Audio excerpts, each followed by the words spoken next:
Conságrate a Dios cada mañana. Haz de esto tu primer trabajo. Por la mañana, oh Señor, elevo a ti mi voz, a tu buen nombre doy loor, con gratitud mi Dios. Buenos días, Señor Jesús. ¿Qué tal, amigos? ¿Cómo amanecieron? Esperamos que todos estén bien y contentos. En este día pidamos al Señor Jesús que nos ayude a ser la sal de la tierra para poder dar sabor a nuestro mundo. Pidamos que obre en nosotros para hacer de este mundo un mejor lugar. Bienvenidos a su programa Buenos días, Señor Jesús.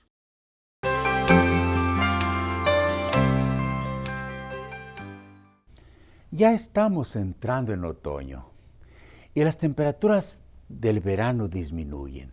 Cada estación tiene sus propios encantos y son los amaneceres la parte más bonita del día. Demos gracias a Dios por el nuevo día con esta oración. Acompáñame.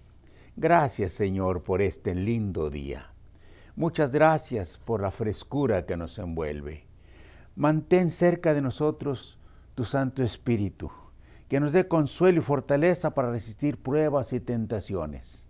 Y, Señor, cuando termine el fin de nuestra peregrinación, podamos estar en tu presencia para siempre.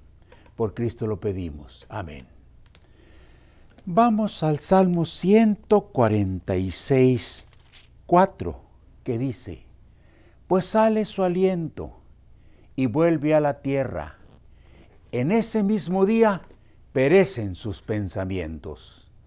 Vamos en la imaginación al funeral de un rey en la antigua Mesopotamia. En los territorios que ahora forman parte de Irak, un enorme cortejo fúnebre llena la calle. Se dirigen al gran templo que se dibuja en el horizonte. Todos los sirvientes más cercanos al rey acompañan al cuerpo sin vida.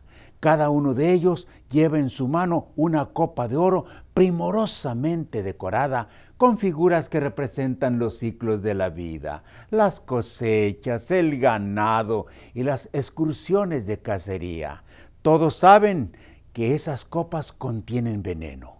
Cuando llegan al gran templo, suben las escalinatas y llegan a una sala donde depositan el cuerpo del rey. Y entonces todos al mismo tiempo beben el veneno del cáliz y todos entran en trance de muerte. El piso del templo se llena de cuerpos muertos que después serán sepultados juntos con el cadáver del rey. En aquellos tiempos el rey era considerado un dios encarnado, que presidía los asuntos humanos. Por eso, después de su muerte, lo llevaban a la parte más alta del templo, donde se suponía que estaban más cerca los dioses, para que su alma recibiera de las divinidades la inmortalidad. Y por eso, todos los miembros de la corte se suicidaban para participar juntamente con su rey de la inmortalidad y servirlo por la eternidad. Pero fue en Egipto, en el siglo XX a.C., en donde la inmortalidad deja de ser propiedad de los dioses y de los reyes y pasa a ser patrimonio del pueblo. Heródoto, considerado por muchos como el padre de la historia y que vivió en el siglo V a.C., dice que fueron los egipcios los primeros en afirmar que el alma del hombre es inmortal.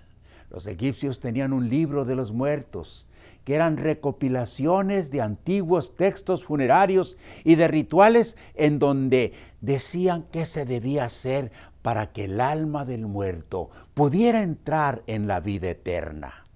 Uno de esos ritos dice que el moribundo debía ser asistido por alguien que presionara con sus dedos sobre las arterias de la garganta al mismo tiempo que le gritaba, ¡eres inmortal! ¡Eres inmortal!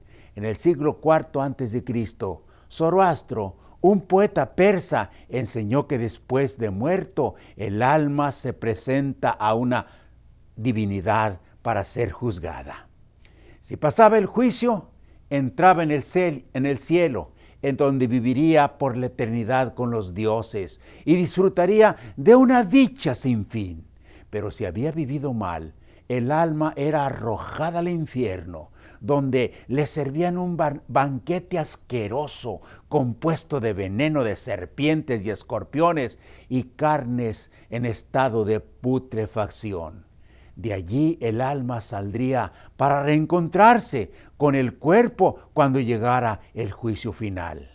De allí iría a un purgatorio, en donde sufriría para hacer méritos hasta entrar o estar en condiciones de sumarse a la dicha celestial. En el siglo V a.C., el filósofo griego viajó mucho por Persia y Egipto para estudiar las ideas religiosas de esos pueblos e incorporó a su sistema filosófico las concepciones persas y egipcias en relación con la inmortalidad del alma. Podemos decir que los filósofos griegos anteriores a Sócrates, quien vivió en el siglo V a.C., no creían en un elemento inmaterial en el hombre llamado alma. Y fueron Sócrates y Pitágoras los primeros en absorber la idea de los egipcios. Estas fueron adoptadas por Platón, a quien le encantó la idea de la inmortalidad del alma y se convirtió en su máximo exponente y su más ardiente defensor. Fue él quien comenzó a decir que el ser humano está compuesto por dos elementos, el alma y el cuerpo. En su opinión, el cuerpo o materia era malo, se corrompe, es como la cárcel del alma. En cambio, el alma es pura, buena, no se corrompe porque es inmortal y preexistente, es decir, existe antes del cuerpo. En su libro Diálogos con Platón, comparó al alma con una carroza tirada por dos fuertes caballos, uno blanco y otro negro, y manejada por un jinete. El caballo blanco y hermoso representa las virtudes del alma, su bondad y su inclinación al bien. El caballo negro representa las malas inclinaciones, las bajas pasiones y los apetitos pecaminosos. El conductor de la carroza es la razón que gobierna sobre los dos corceles y pasea desde la eternidad por el cielo.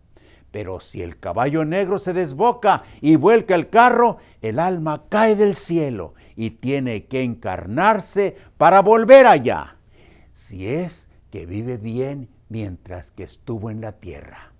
Por eso, según Platón, la principal misión del hombre es mantener el tiro de caballos bajo control, es decir, que la razón domine las pasiones. Según Platón, cuando el hombre muere, los caballos se separan y si es necesario, comienza una nueva encarnación para empezar otro recorrido, produciéndose tantas reencarnaciones como sea necesario hasta que el alma esté lista para entrar al cielo. En su libro La República hace esta declaración: el alma del hombre es inmortal y ha nacido muchas veces. Cuando Alejandro Magno fundó su imperio y lo extendió por gran parte del mundo, las ideas griegas de la inmortalidad del alma se difundieron. Los judíos también fueron conquistados por los griegos y muchos dejaron de creer lo que la Biblia dice para aceptar la filosofía griega. En el periodo intertestamentario, es decir, entre el Antiguo y el Nuevo Testamento, se nota una gran influencia griega en las creencias judías. En ese tiempo se escribieron libros apócrifos, es decir, no inspirados por Dios. Entre ellos está el libro de sabiduría de Salomón, el libro de Judith y el libro de los Macabeos. Estos dos últimos forman parte de la Biblia católica y en ellos podemos encontrar el concepto de la inmortalidad incondicional del alma. La Biblia dice que solo Dios es inmortal en primera de Timoteo 1:17. Por tanto, al Rey de los siglos, inmortal, invisible, el único y sabio Dios, sea el honor y la gloria por los siglos de los siglos. Amén. Mi querido amigo, tú decides a quién creer, a la palabra de Dios registrada en la Biblia o a las tradiciones humanas inventadas por los hombres. Oremos. Gracias, Dios eterno, por la luz de tu palabra que nos guía en medio de un mundo lleno de confusiones. Gracias, porque la muerte no es un salto a lo desconocido, sino el descanso en espera de tu regreso, cuando los muertos resuciten para recibir premio o castigo. Ayúdanos a creer en tu palabra y a vivir de acuerdo a tu voluntad para ser parte del nuevo comienzo que está por suceder. Por Cristo Jesús lo pedimos. Amén.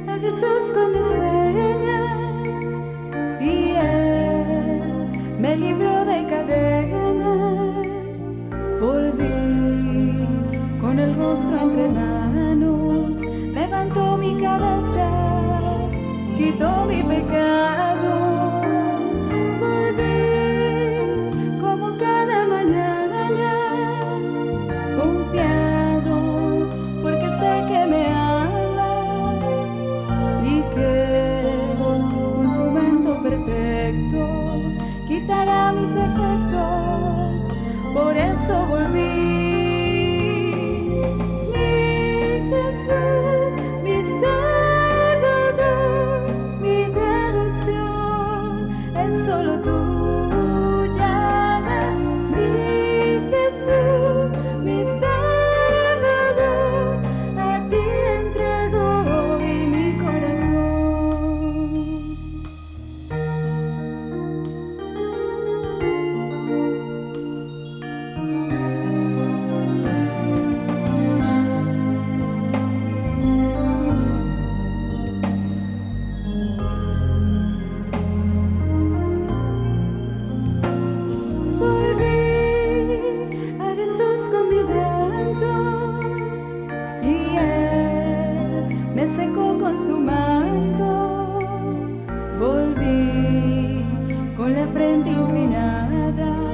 Levantó mi cabeza, quitó mi pecado, volví como cada mañana, confiado porque sé que me ama y que con su manto perfecto quitará mis defectos, por eso volví.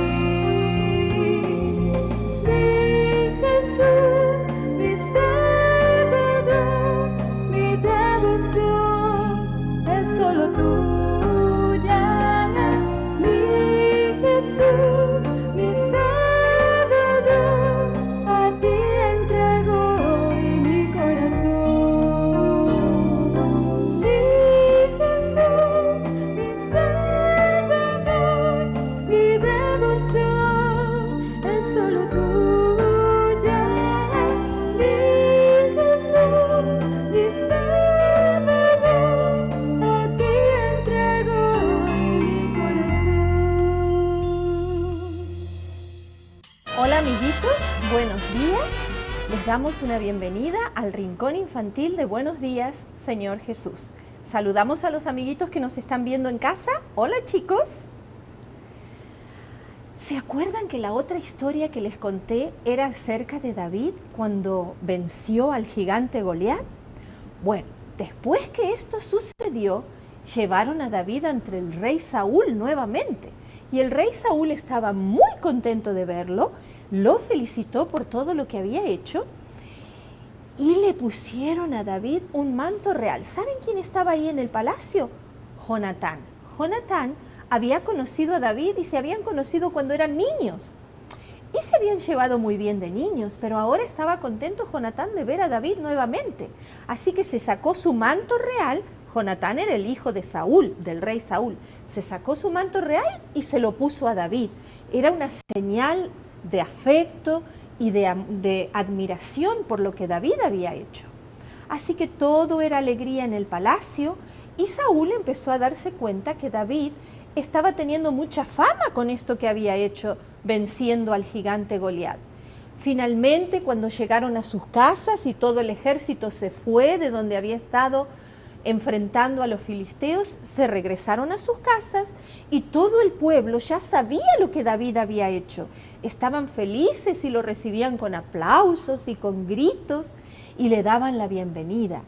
Tanto es así que el rey Saúl empezó a sentir celos de David, porque él sabía que el pueblo lo estaba admirando demasiado. Y Saúl era el rey y David no era nadie. Entonces Saúl empezó a tener un poquito de rabia. Pero Jonatán y David se hicieron muy buenos amigos. Es tan lindo tener buenos amigos y poder confiar en ellos.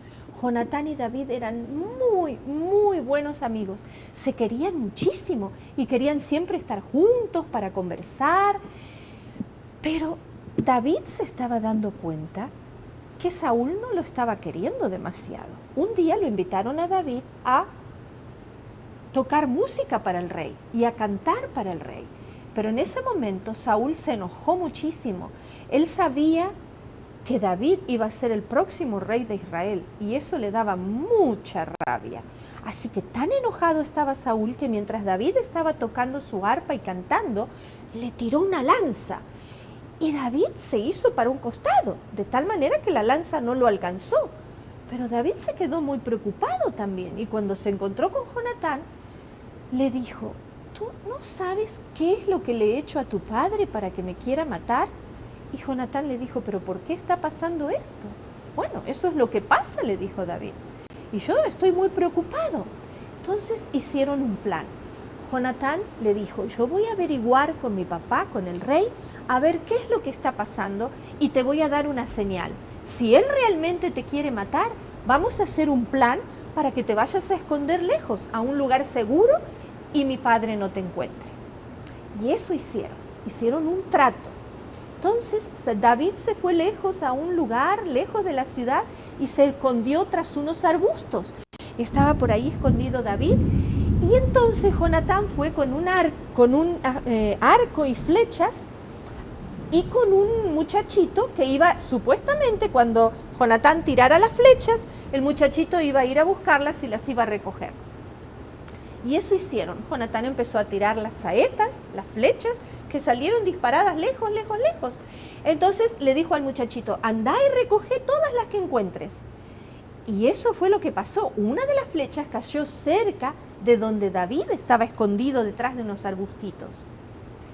Y David supo que eso era una señal de que el rey realmente lo estaba buscando para matarlo. Después que el muchachito y Jonatán volvieron a la ciudad, David y Jonatán hicieron arreglos secretos para encontrarse. Y cuando se encontraron, lloraron mucho porque se tuvieron que despedir. David tenía que ir al desierto a esconderse para que Saúl no lo encontrara porque lo quería matar, el rey lo quería matar. Y Jonatán y David se abrazaron fuerte, lloraron mucho, porque ya no se iban a ver por mucho tiempo. Y se prometieron que siempre, no importa qué circunstancias pasaran, siempre iban a ser muy, muy buenos amigos. Y se hicieron una promesa. Se prometieron que cualquiera de los dos que siguiera con vida por muchos años, iba a cuidar a la descendencia del otro amigo. Y esa promesa siempre la respetaron. Así que se despidieron llorando y no se vieron por mucho tiempo. David tuvo que huir al desierto y fue con algunos otros hombres que lo estaban acompañando, huyó al desierto y se escondió en una cueva. Una cueva es como una casa oscura que está toda por debajo de una montaña. Se escondió en una cueva que tenía muchos recovecos y ahí se escondió David. Pero ¿saben una cosa? El rey Saúl salió con 3000 soldados a perseguirlo y lo buscaron por el desierto. Finalmente, Saúl solito fue a parar a esa cueva, a la misma cueva donde David estaba escondido con sus hombres. Y Saúl se metió en la cueva para ver si encontraba algo, no encontró nada y se quedó dormido. Entonces los compañeros de David le dijeron, ahí está, esta es la oportunidad en que puedes matar a tu enemigo y acabar con la vida de él. Y David se acercó a Saúl, que lo vio ahí tendido en el suelo, dormido, y lo podría haber matado, pero David dijo, no voy a hacer esto contra el escogido de mi Dios. Dios puso a este hombre como rey. Yo no voy a quitarle la vida. Solamente ¿saben lo que hizo? Le cortó un pedacito de la túnica que tenía el rey con la espada y se la guardó. Al rato el rey se despertó y salió de la cueva. Y cuando salió de la cueva y estaba un poco alejado de la cueva, escuchó que alguien le gritó y lo llamaban. Entonces se dio vuelta para ver quién era. Y aquí no saben quién era. David estaba parado en la cueva y se postró ante el rey. Lo llamó a Saúl y le dijo, oh rey, y se postró ante el rey. Y entonces le dijo, rey Saúl, yo no quiero hacerte daño. Estuve cerca de ti y te podría haber matado, y aquí tienes una prueba de que podría haberte matado, pero yo no te quiero lastimar, no te quiero hacer daño, no me persigas. Y le mostró al rey el pedacito de la túnica que le había cortado. Y el rey se avergonzó mucho y se puso triste y le dijo, oh, tú eres mucho mejor persona que yo. Te pido perdón porque te he estado persiguiendo. Prométeme que cuando tú seas rey, le dijo Saúl, le dijo a David, porque Saúl sabía que Dios lo había escogido a David para ser rey de Israel. Entonces Saúl le dijo, perdóname por lo que he hecho y prométeme que vas a cuidar de mi familia cuando tú seas rey. Por supuesto que sí, le dijo David. Y así Saúl se fue a su palacio, pero David se quedó todavía por un tiempo en el desierto. Esta historia nos habla de lo hermosa que es la amistad y de lo lindo que es tener amigos verdaderos que están dispuestos a dar su vida por nosotros, a cuidarnos, así como Jonatán ayudó a David y David ayudó a Jonatán.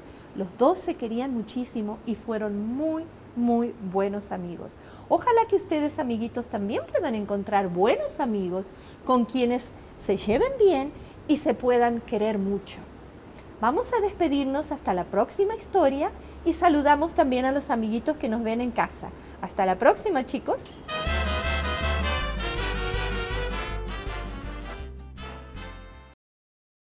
Después de la meditación de hoy, estoy seguro que nos sentimos agradecidos por haber sintonizado este programa. En pantalla se nos muestran los capítulos de la Biblia para leer el día de hoy. Si usted está siguiendo esta guía, terminará de leer la Biblia en un año. Les deseo un feliz día y les espero para la reflexión del día de mañana.